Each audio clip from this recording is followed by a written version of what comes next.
भोजपुरी के power star Pawan Singh के इस समय एक से बढ़कर एक लगातार भोजपुरी गाना आ रहा बा आप सबके बीच में। जी हाँ भैया, तो ये वीडियो को पूरा देखब काहे से कि हम आज के ई वीडियो में बतावे वाला बानी कि पवन सिंह के कौन सा गाना और कब आ रहा बा।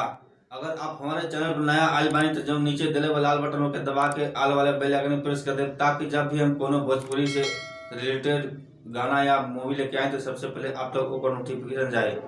चलिए आगे वीडियो को करते हैं स्टार्ट। नमस्कार भैया, हम लोग कुछ गुण आप सब लोग के अपन ETRL एंटरटेनमेंट में स्वागत कर बानी।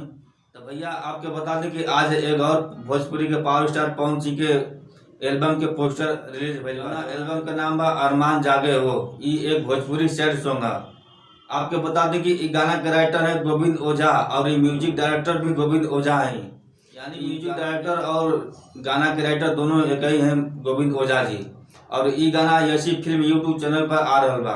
तो भैया थोड़ा इंतजार करब, काहे कि बहुत ही जल्द आप लोग के बीच में ये गाना रिलीज करल जाए। तो चलिए आज के लिए बस इतना ही, फिर अगले दिन कोई नया वीडियो लेके आए। तब तक खातिर नमस्कार, जय हिंद, जय भोजपुरिया समाज।